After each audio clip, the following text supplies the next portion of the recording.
Berita tergempar.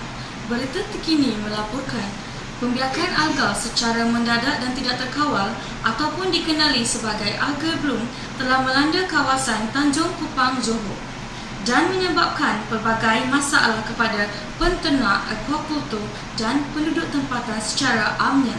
Teruskan siaran langsung kami bersama wartawan kami, Mozu Singwale. Thank you, studio, for the audiences back at home. I am Mozu Singwalia, reporting from the recent harmful algal bloom that has been happening here in Tanjung Kupang, Johor. What does actually happen here? We have found out that a lot of fish cages from agriculture farmers, most of the fishes has undergone a massive death. And so with this, standing with me now is Dr. Mandarina Darwisha from UBJ, University Bangsa Johor. So doctor, can you please tell us and the audiences back at the lab on what exactly happened here? What is happening here is the occurrence of the harmful algal bloom, where here the type of the algal bloom is a red type. The red type is mainly caused by the Phyto Plankton, namely as Cardadinium astral. This harmful algal bloom phenomenon have been giving negative impacts to the environment. Can you please elaborate more on details on how this red tide, which you said caused from Cardadinium astral, and how that actually it affects the ecosystem in this area? As we know, during the harmful algal bloom, they will cause the eutrophication. Eutrophication is where the algal bloom start to form a layer on the surface of the water, and it causes the block of the sunlight penetration into the water, and this resulting to the depletion of sunlight, and it will affect to the photosynthetic plants inside the water. But for the fishes found that it is mainly because of the depletion of the dissolved oxygen level inside the water, where when the phytoplankton decay, they might be sink into the water, and then the decaying processes which they decomposes, and the decomposition of the plankton will use up all the dissolved oxygen in the water, and the DO level inside the water may be decreased. This will result in depletion of the dissolved oxygen, causes the region to become a hypoxia.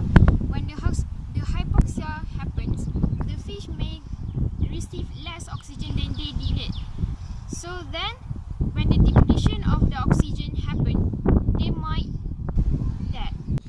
Aforementioned, from what have you stated above, can you please elaborate more on the side effects in the terms of economics due to this algal bloom?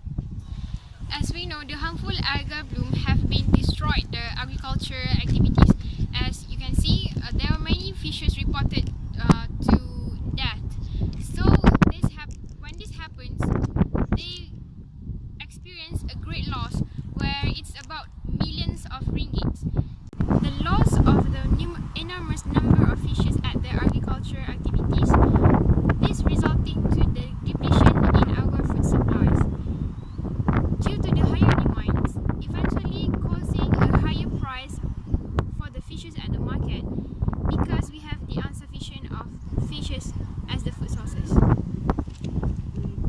Thank you very much from Dr. Mandarina from UBJ. So, we now know already the consequences of harmful algal bloom. So let me give you a poem. Harmful algal bloom is bad. Prevent it if they want to be dead.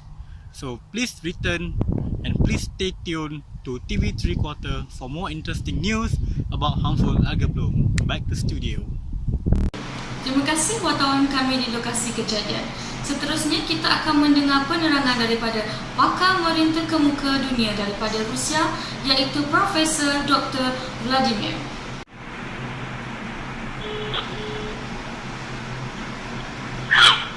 Hello, Profesor Dr. Vladimir. Hello. Yeah, I'm Wawa from Malaysian TV. Are you ready for the online session? Yeah, sure. Let's Okay. get online. Okay, thank you.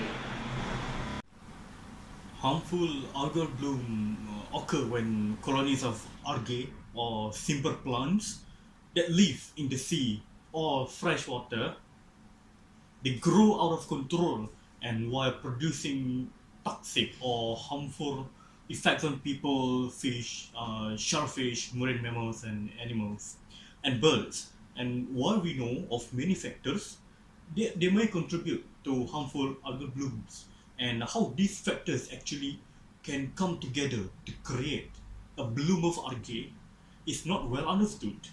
Studies indicate that many algal species flourish when wind and water currents are favorable.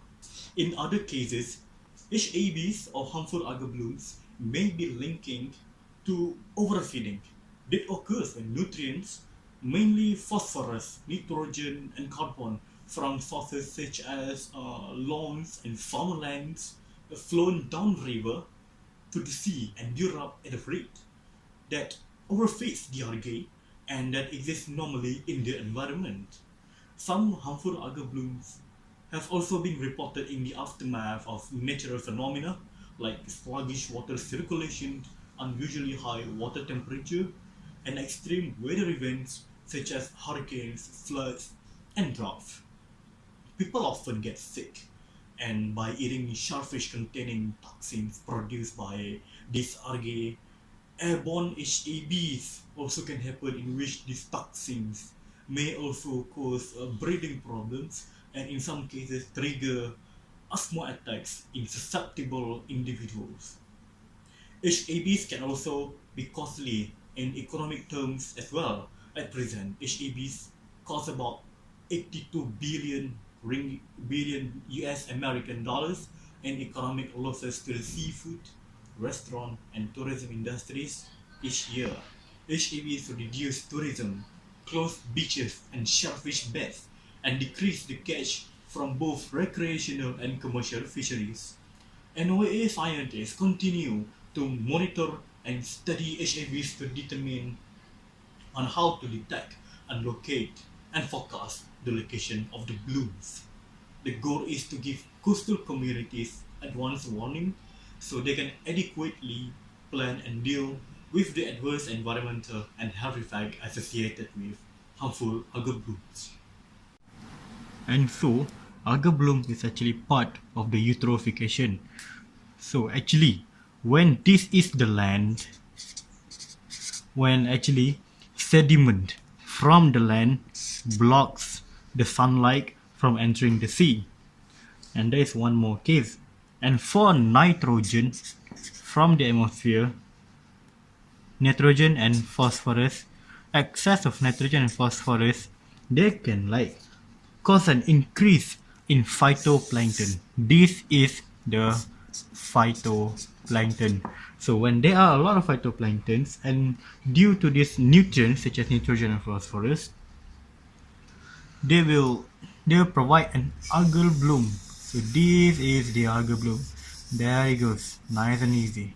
So algal bloom, when there are so much algal bloom, they are going to fight for a lot of more nutrients more. And some of the algal bloom, they can die, and when they die, they will decay. So there it goes. So when these phytoplanktons decaying, they use up a lot of oxygen.